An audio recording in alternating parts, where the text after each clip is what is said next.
Here's a collection of small cars, some real, some imagined, and some that have crossed the dividing line from drawing board to street corner.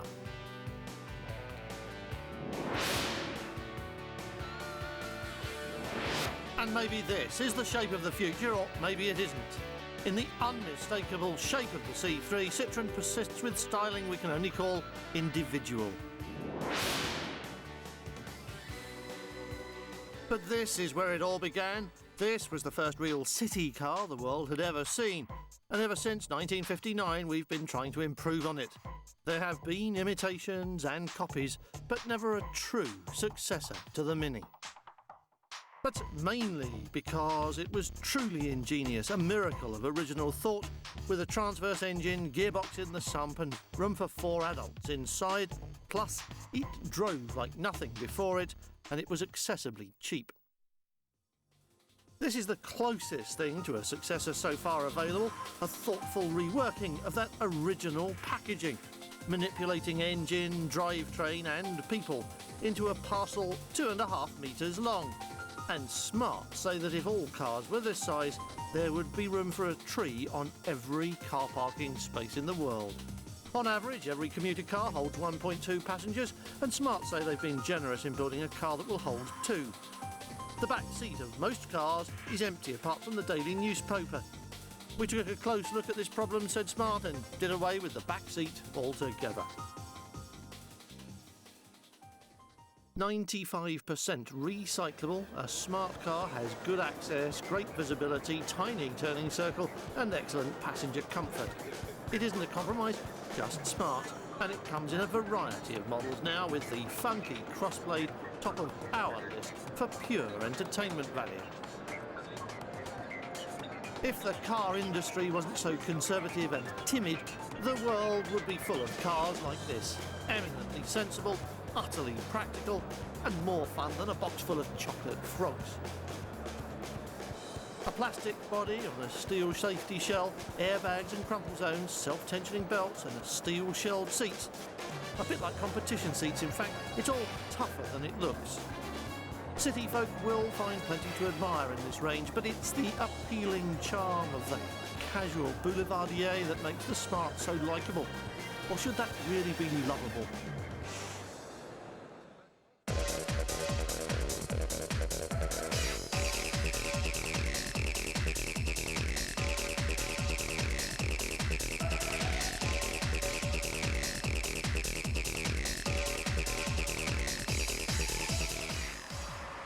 The Cup was the first road-going example of Ford's new edge styling, which means it comes with a love-it-or-hate-it look that most car makers are afraid of. But it was deliberately aimed. It's the entry-level car in the Ford lineup, and as Ford's modern Mini, it's aimed at a young audience and thus makes a number of very definite styling statements, and yet remains functional, if not actually basic, and also very cheap. No surprise that it's collected a hatful of awards since its launch, and none either that it had a place in New York's Museum of Modern Art exhibition for cars of the coming century. Love it or hate it, this is good design, however you look at it and from whatever angle you approach it. Gear's two-seat Spider concept expands perfectly on that.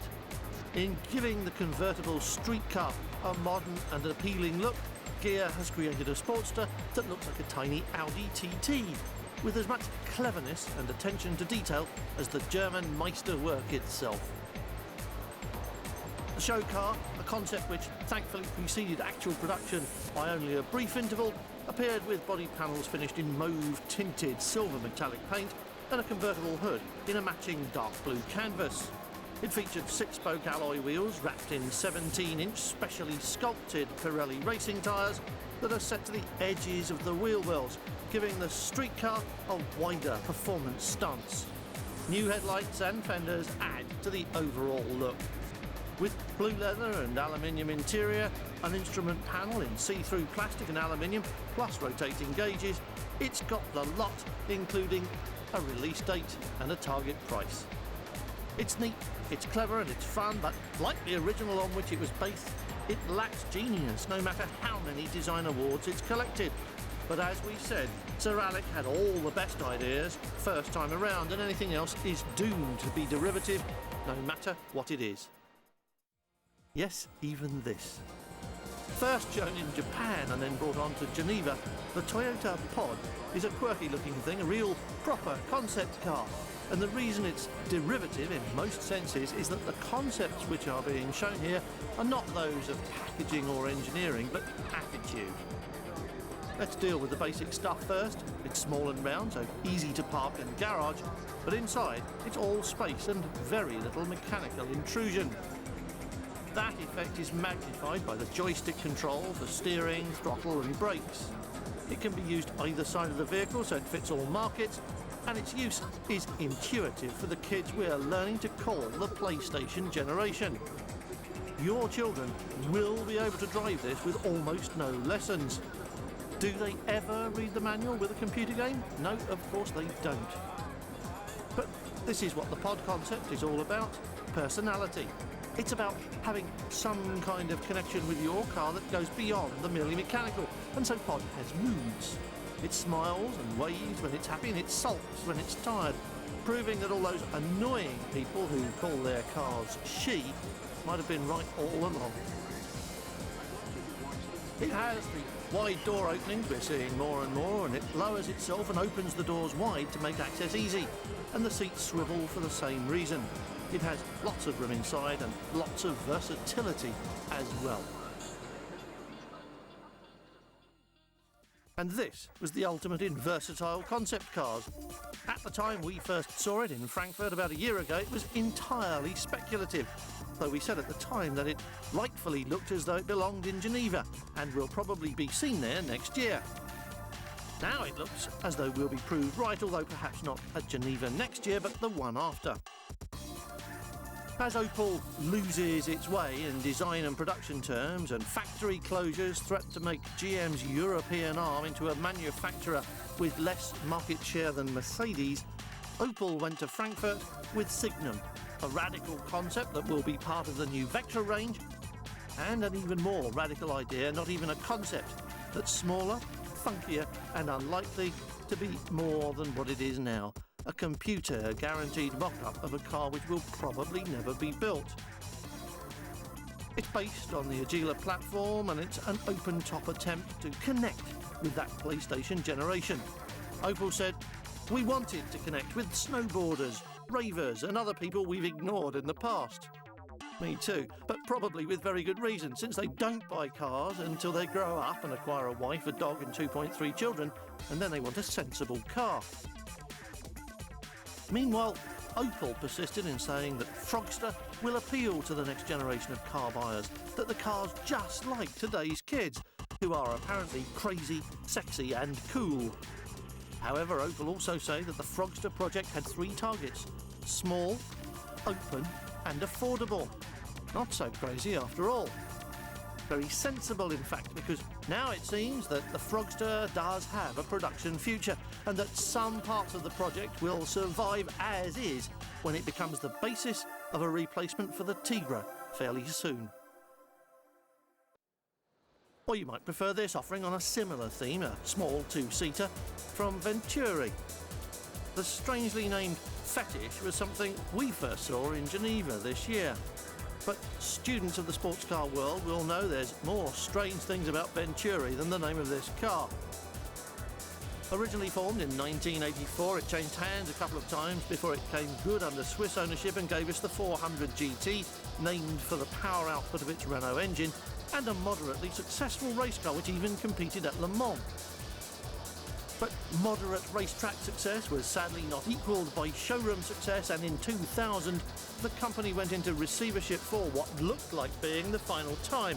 But now there's this, on show in Geneva, a far more modern offering, which might well find more buyers and a little more showroom success, especially in this changing marketplace.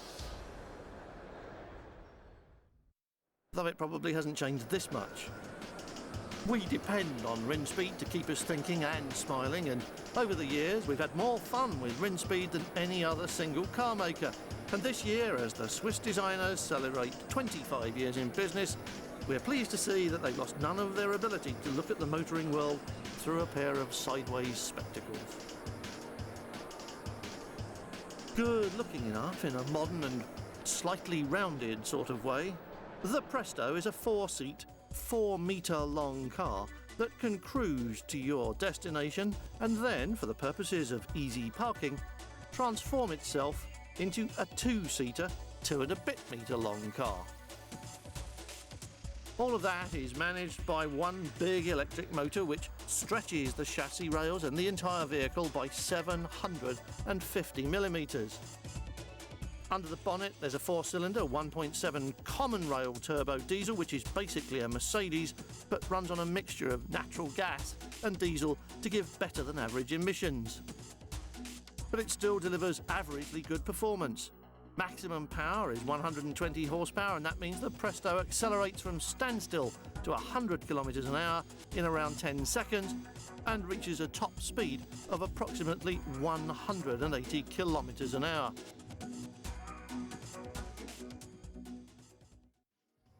Subaru describes its recently unveiled HM01 as an emotional global mini, but that doesn't stop it from being quite a good car. Sized and shaped to square up against things like Yaris, the Subaru brings a hybrid power plant to the road in a city car. It's a fairly successful packaging exercise, putting 4 people and 2 engines into a Super Mini to create a pretty effective town car. Up front there's a 650cc 4-cylinder engine sitting crossways, keeping the space usage to a minimum and delivering just over 45 horsepower to the front wheels through a CVT system, which is appearing with increasing frequency on large cars as well as on small ones. But at the back of the car there's a 42-volt electric motor that turns the rear wheels, making this potentially an all-wheel drive car, but without the need for a front-to-rear transmission system.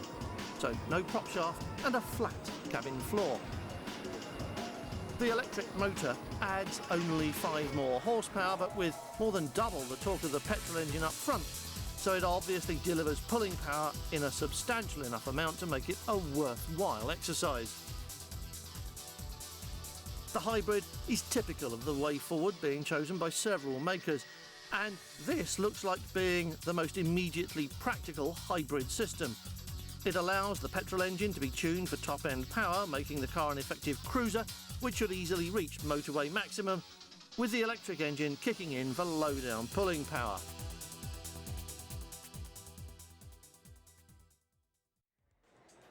Nissan's boxy Chapo is presently just a $2 million show car and unlikely to make it to the street like this, but it's rammed with good ideas that are bound to trickle through to production.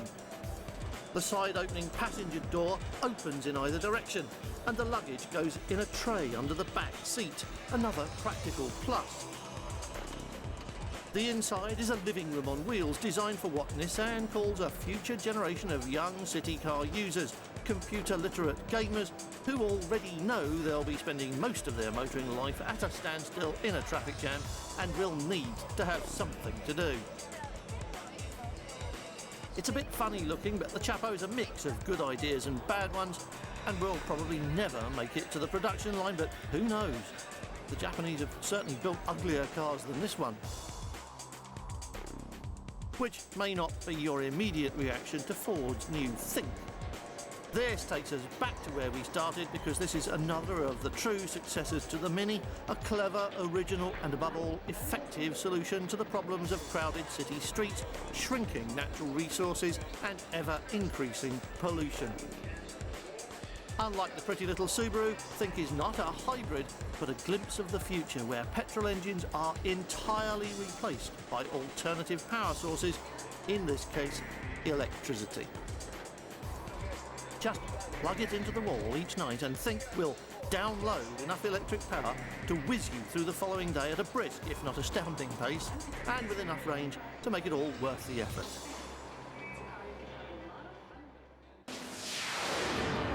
So many cars to choose from in this Super Mini segment, and we'll have a close look at one more in a moment when we drive the Citroën C3.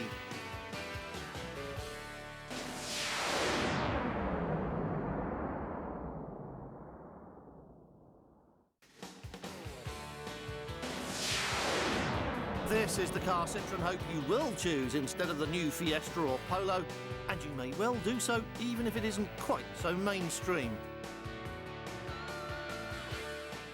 The C3 Lumiere concept car we showed you about a year ago has become, as expected, the C3, the new Citroën Super Mini that's destined to take on Fiesta and Polo in the fight for sales success and is now available across Europe. Not quite so radical as the concept car, the production model still retains a number of its clever ideas and features, and it is still very different looking. And it has some unusual features, plus a very distinct orientation.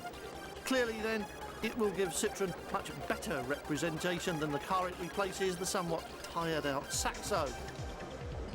This is fast becoming the most important segment of the marketplace, and Super Mini sales make up around 20% of the total, a figure which is expected to rise to 25% in the next 5 years or so. What makes it difficult to pitch to is that buyers of small cars are drawn from all age groups and all walks of life, and a large number of them could easily spend a lot more on their car if they chose. That makes targeting something of a problem for the marketeers, although it's clear that most of the purchasers or decision makers, say around 60%, are women. But all of them are motivated by the same things, a list of factors that include style and economy and environmental concerns, so the demands made on any new car in this segment of the market are huge. So C3 is an important car for Citroën, replacing the worthy but humdrum Saxo, which is being, quote, repositioned, unquote, against Lupo and Cup. In other words, don't buy one now because C2 will be along to replace it in the next couple of years. Citroën is right in the middle of the trend to make the Super Mini more super and less mini, and has chosen to build upwards in pursuit of extra cabin space, carrying the Lumiere's high roofline into production in the never-ending quest for more and more space inside the car. It's a trend which, to an extent, can compromise exterior styling. If you think tall and thin looks pretty on a small car, you're probably in a minority. But this is war, and any available weapon must be used if you want to win.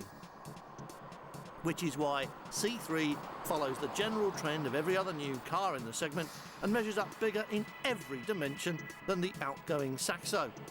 Interestingly, it's also bigger than the platform donor Peugeot 206. Lots of glass, lots and lots of glass, gives the interior an airy feel, but adds to the unusual exterior styling. And in an effort to recreate the friendliness of its popular 2CV, Citroën designers have rounded off just about every line that can be rounded, making a chummy face for the front of their new baby. Distinctive is a good word, probably the best one, and while it's not the sleekest in appearance, it certainly isn't as bland as some, and brings a much-needed touch of individuality to the showroom. Not everyone's taste, perhaps, and early indications are that the huge curved screen might be contributing to a disappointing level of wind noise on the motorway. But overall, we think it's good-looking and well-styled.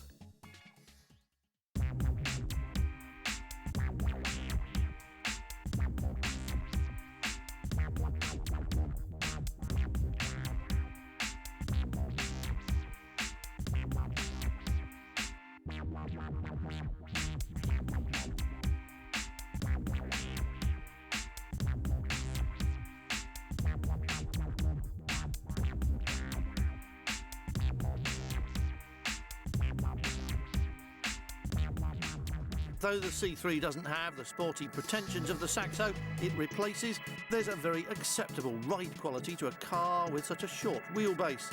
And though the traditional big Citroën hydraulic suspension is absent, C3 still maintains Citroën's reputation for an even and comfortable ride. The inevitable trade-off means a bit more body roll and a looser front end than the benchmark Fiesta, but it's still a neat and precise drive, and the electrically variable steering means it makes light work of city streets but still has enough weight at cruising speed to be stable and enjoyable. In fact, the driver's life is a good one, and a new driving position with adjustable everything in every direction makes this an easy car to be comfortable in, even for the tallest of drivers. The same isn't true in the back, unfortunately, where the slightly raised rear seat provides an excellent view forwards but brings heads uncomfortably close to a roofline that's already begun its long swoop down towards the hatch opening. Rear legroom is also cramped, and we have to say that your luggage is likely to feel a little claustrophobic too, with a high boot lip and rear seats that don't quite fold flat. The engine range includes petrol and diesel units, all available from launch, and the 1.6 petrol unit is obviously the performer of the bunch, bringing up 100 kilometres an hour in around 10 seconds with a top speed of 200 clicks. But Citroën expect the best sellers to be the 1.4 petrol engine and the incredibly frugal 1.4 diesel. Headline news from this one is the 67 miles to the gallon it achieves in the combined cycle, a really significant number that's sure to help the C3 in the sales war against Ford and Volkswagen, especially when it pulls so well too. Apart from that appealing frugality, C3 comes with a pronounced emphasis on family life, and the interior, apart from being crammed with extra bins, pockets, cubby holes and cup holders, will be available in themed packages. The child pack, for example, brings you extra child-proof locks on interior doors and an extra flip-down mirror so you can monitor the back seat as well as the traffic. Multiplex wiring looms mean that adding or changing components is made easier, and the Citroën toy department is sure to be busy. Standard features include ABS and electronic brake force distribution, but the option list is a long and interesting one too. It's priced more or less directly against Fiesta and Polo, and it's got a fairly tough job of work on its hands. But it looks more than up to the task, and it definitely does bring Citroën into the mainstream of this vital segment. It's going to do well, and so it should, because it's essentially a good little car.